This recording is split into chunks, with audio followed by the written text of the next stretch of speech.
questions for them as well. So next up is our favorite, exciting, always happy, Josh, Geocaching Vlogger.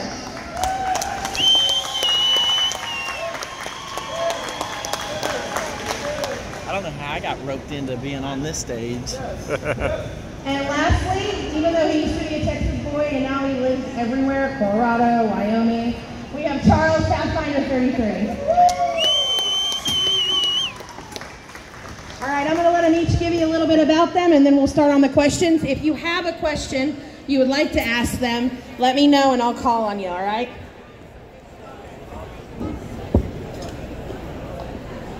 All right, my name is Charles. I am Pathfinder 33. Not really want to know about me. Ooh, there we go. So I've been geocache vlogging for about 2 years now. I live up in southwest Colorado in Montrose. Excited to be here. My name is Joshua Johnson. I'm known as the Geocaching Vlogger. I'm from Minnesota, Minneapolis, Minnesota. I've been doing geocaching videos for almost 9 years. And thank you. And I'm really excited to be here. What a great event. Lovely seeing all familiar faces and saying hello to everybody today.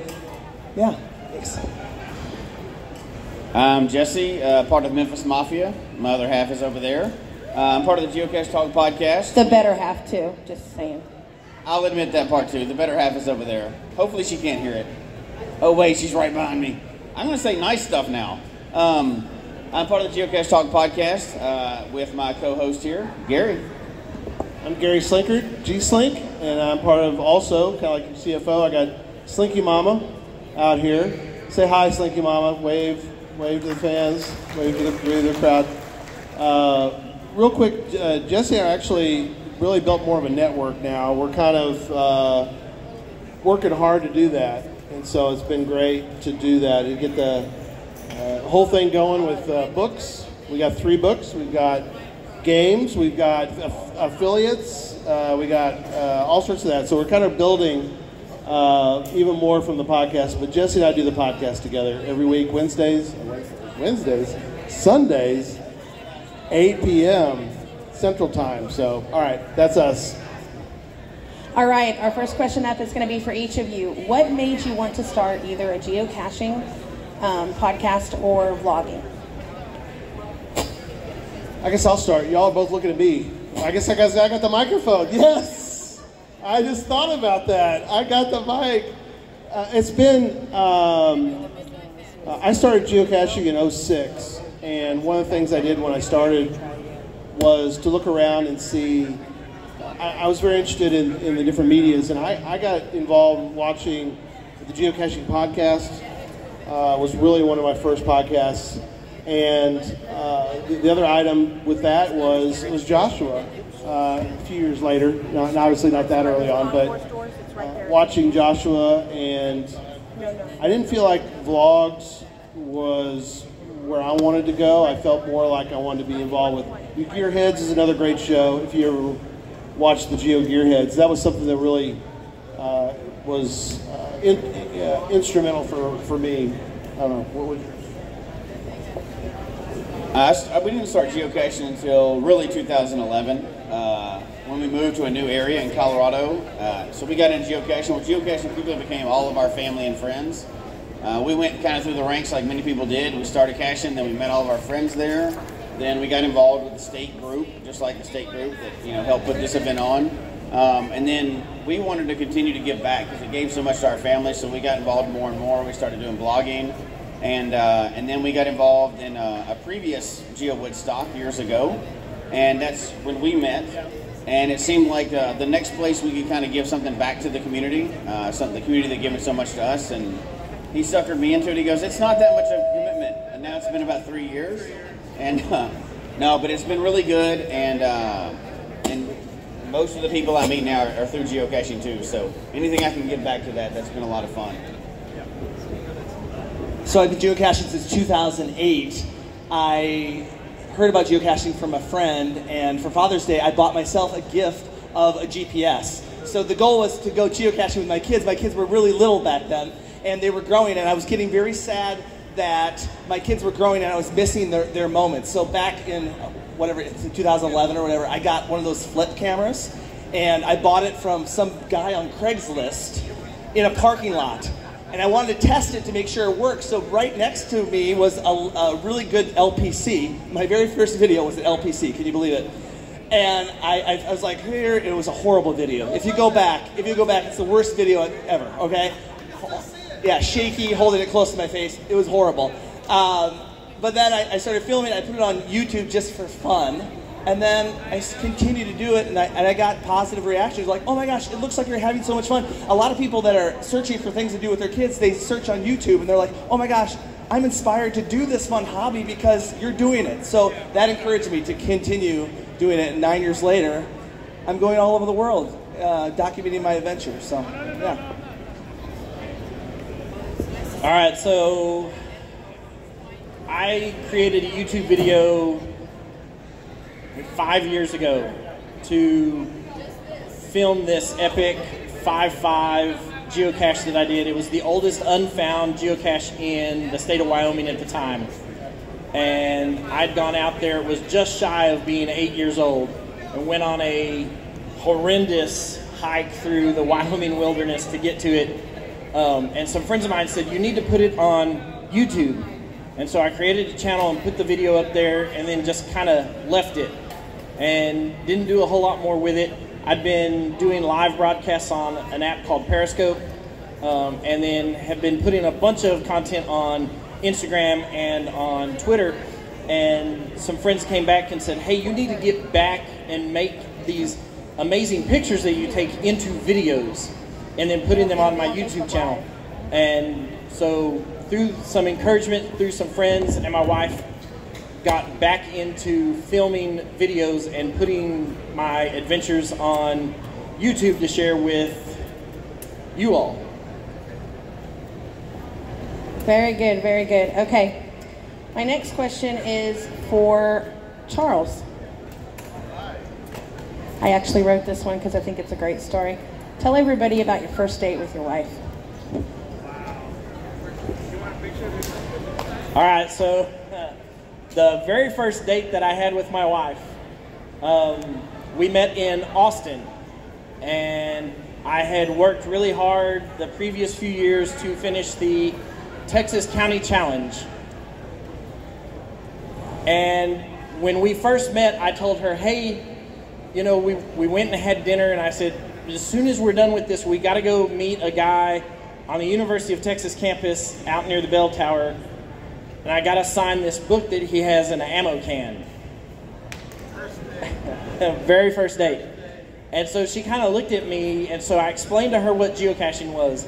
I explained to her what I had to do to be able to sign the log that Indigo Parrish keeps in his living room, and told her I had done all of this stuff up until this point, and now is the only time that I'm in Austin and can sign the logbook. And so she said, all right, I'm game, I'll go with you. And so I explained to her, we walked through UT's campus, got to the bell tower. While I was signing the log, she was talking to Keith about it. And then as soon as we got done, she looked at me and said, I want to do this too. And so the following year, we had weekend road trip dates off throughout the state of Texas as she completed the Texas County Challenge for herself. Awesome. I've got some questions here, but does anybody have a question they want to ask? Yes. Josh, could I come up there and have somebody shoot a video of me wishing my friend in Chicago she was here? I'm not in charge, but I'm fine with it. Quickly, make it quickly. Anybody else have a question? Oh, come on, y'all. There's got to be some juicy stuff besides what I got. Raise your hand if you got a question. Good. You need to find a spot. Nobody else? Oh, we got one right here. Channel. Okay. Then put your button there. Yeah, can we do it? Maybe we do it at the end. Hello. My question is, have any of you ever been stopped or encountered law enforcement and have a story to tell about what happened? If you create video for YouTube or any of those, or that stand up for me. Yeah, where are you? Wait, there, look, there they are. There they are. Thanks you guys for coming. Awesome. So fun fact, we have geocaching video creating has become like a thing where we have this thing called the Geocaching Network. So it's a YouTube channel where we put all of the vloggers on one channel. So shout out at 3:30 after this is over, we're going to have a little meetup over there if you'd like to. We're giving away prizes. So 3:30 over by the bull riding thing. So that's a shout out. Is that me? Yeah. We're a little hot. Hot mic. So these guys know this, but it's funny because I don't really get bothered too much from muggles or from police, because actually shooting videos is a great cover. People don't care that you're looking for something. They're just more curious that you're shooting a video and that you're a YouTuber. And that actually is a really great cover. So. Okay, my next question is, so we have 3 books, the Geocache Memphis. I picked up my copy today, thank you very much. So when is the calendar coming out, and is it going to be like a swimsuit edition? Or are we going to be like lifting up that lamppost skirt? Like when can we expect that to come out? Well, you know, if you follow Charles, you can kind of get, right, where's Laura, right? You could kind of see some of what I think are perfect pinup, because Charles likes to kind of wear certain things on the beach and take photos, and it's wonderful to see that. But you know, it's as a kind of a follow up to that is people ask sometimes like, well, do y'all know each other, or what's going on? And one of the things that I think is really, I take a lot of pride in the fact that all the podcasters get along and try to do stuff together, but also the fact that all the vloggers, we're sort of adopted, the podcasters are adopted to the network, so we're actually part of the vlogger network, and it means a lot to us that we're able to kind of be able to partner with them, and when we can, we'll have vloggers on our show, and then there's times when they do vlogs and they have some of us be part of the vlog. So I like that we kind of all feel like we're all one big happy family and part of it. So that's been neat. 10 minute maximum. So a collaboration would be fun, and everybody should go and search for his bikini photos online. I'm just going to say, no, I'm talking about his, but you may have something to add too. Shout out my video tomorrow. I did the clothing optional cache in Florida. However, all my videos are family friendly, so you'll see how that worked out. Awesome. Okay, so my next question is, we've got a group back there, and we've got the 4 of you on stage. What would be your advice if I decided that I wanted to start filming videos, or doing a podcast? What would your advice be? What equipment do you think would be a good start? And is it something that someone should try to do? I think it's something that anybody should try to do. You can do it with as easy as your camera phone. Some of us have specialized equipment that we've evolved into over years, but I still use my phone for all of mine. I don't need any special software. The stuff that comes on my iPhone is what I produce all of my videos with. I upload them straight to YouTube from my phone and then get in and do some editing. But I would say, as long as you feel comfortable on camera, and as long as you've got stories to share, the more the merrier. You can't have too much of this. Yeah, as far as equipment goes, almost everybody has a pretty high quality camera right in their pocket. So I agree, start with that. But I think more importantly, you mentioned stories. It's one thing to just go out and film a cache, but the one thing that would be unique about you is yourself. And so being yourself, being okay to get yourself on camera, tell your story, that's going to make you unique, because there's a lot of different personalities, and there's a lot of geocaching videos out there. You search geocaching on YouTube, you're going to find thousands of videos. But one thing that is unique to you is you. So I guess my biggest advice would be yourself, tell your story, and be consistent. Don't just try it a couple times. Give it a shot. Do it, commit to 3 months. I'm going to do this every week for 3 months and see how it goes. And the more you do it, the better you get. Yeah, as a family, we kind of progressed through the different sides of it. We started wanting to just share our story, right? Everybody has a story. Every one of you has a unique story, but everybody can probably relate to the other stories that are out there. So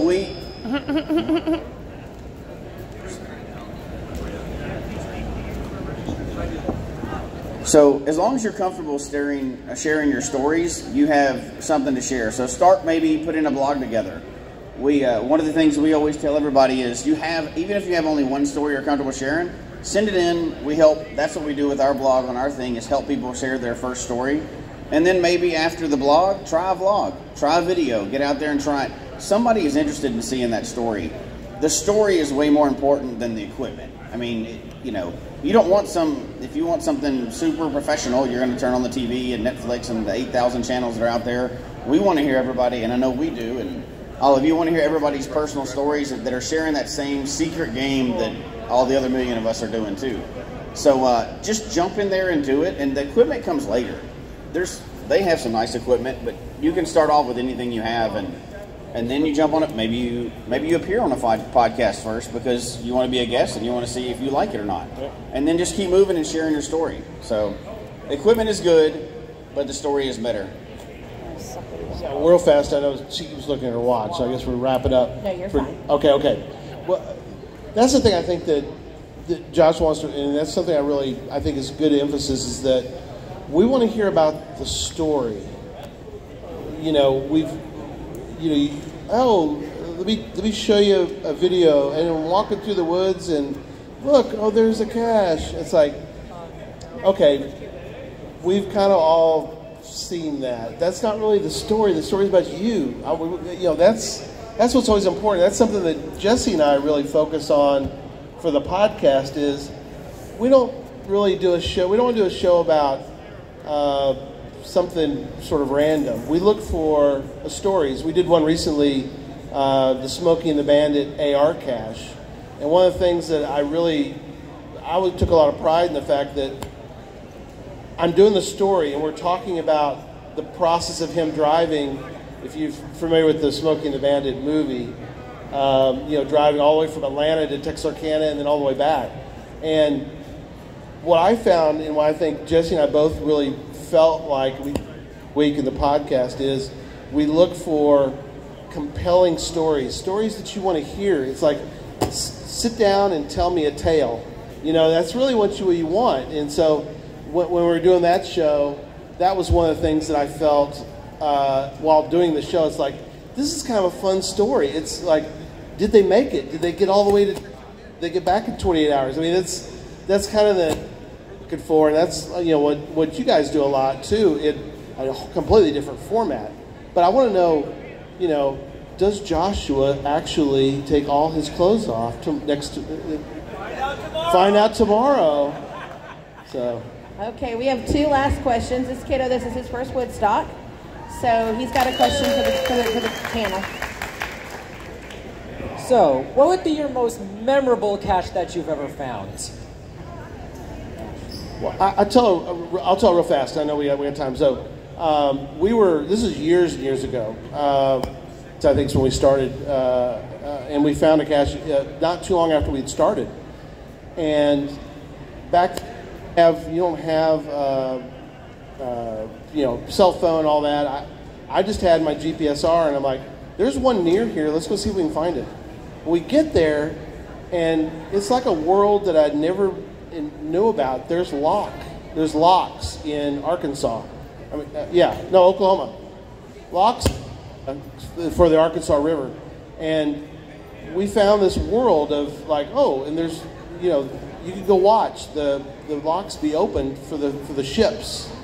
The cache wasn't anything, but it was where you went. And so that for us was the most incredible thing, was to be there and see this. It's like, I would never know this, other than geocaching. I think we've all hopefully found one of those kind of caches where you're like, I had no idea this was here. I don't know if I can pick one cache, but I can pick one caching location, and that is Hanover, Germany. And there is a man there by the name of Daniel Flieger. If you see my videos, he's a little short dude. Incredible guy. And he has taken geocaching to a whole new level in Hanover. So the whole city, you go to one geocache, this geocache is amazing. Oh, there's one better, wait for the next one, it's better. An example, you go into a beer shop, and apparently there's a beer barrel outside the beer shop, and you have to figure out the code numbers. So you go into the beer shop, and apparently, if you're old enough, right, it's Germany, of course, you have to drink a beer. And then you have to blow into this box after you drink a beer, and inside the box is a breathalyzer. And if you've had a certain amount, if your alcohol level is a certain amount, then the numbers show up on the breathalyzer. Germany, a whole new level.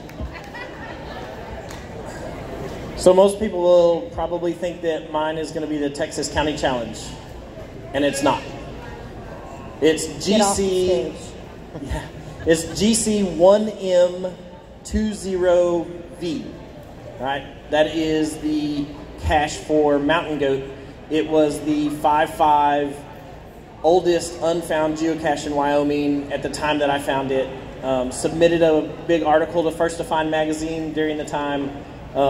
It is the very first video that I've posted on my YouTube channel is about that cache, and that by far, walking through, I had 2 bear encounters on that trip, so it was a 12-mile hike in and a 12-mile hike out.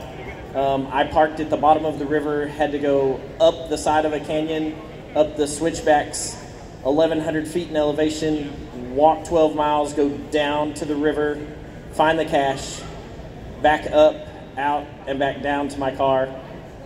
It took me an entire day to do it. There was a bunch of hubbub on some Facebook groups about it. There's an article in First to Find magazine. So that by far is probably my most memorable cache. Awesome. Okay, so I'm going to let Tom Brotherman have the pleasure of the very last question of the panel. I'll be nice. How much time do y'all spend at this? Oh, God. A lot of time.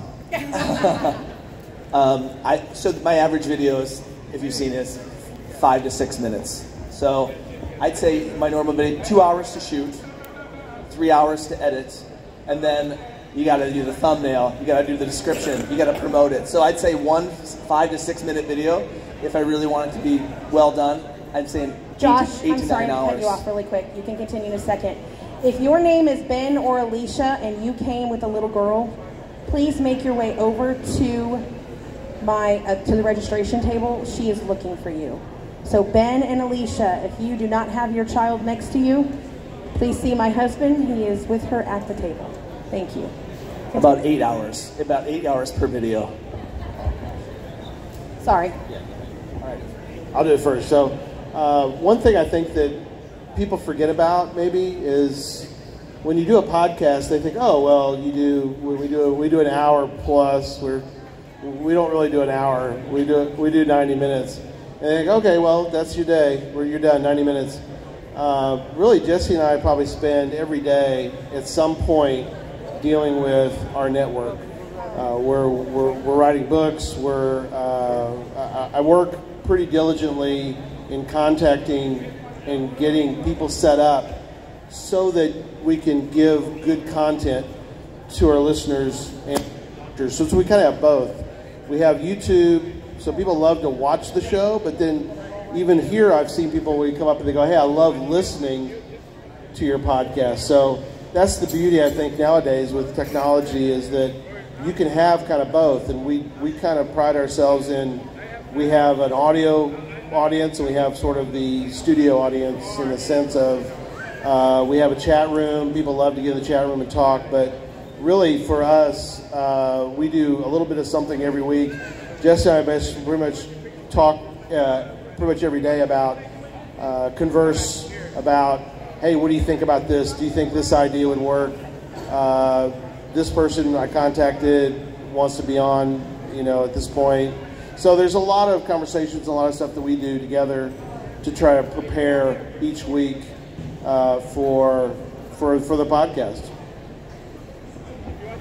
And Gary does a lot of the technical stuff, so he, all the getting things online and all that other stuff. But Our biggest thing that we talked about from the very beginning was, and just else is, providing a lot of fun, but at the same time not losing the sight of the fact that we're still geocachers at heart. So we don't want to get so caught up in providing new content that we're not actually going out and geocaching. And it's real easy to do that because you get caught up wanting to do blogs and you wanting to put material together, and you can easily forget that, hey, we need to travel to Texas to do a mega, or hey, we need to, my favorite cache, I kind of skipped over it earlier because I know we're running out of time, is we went down for days to Florida to kayak in the Everglades and then take a motorboat out into the ocean to get this 5.5 virtual. And those are all the things that really lead to us being able to share the stories and relate to the people that we're trying to get them to share their stories. So, you know, everybody knows geocaching is a free hobby, right? Anybody believe that one?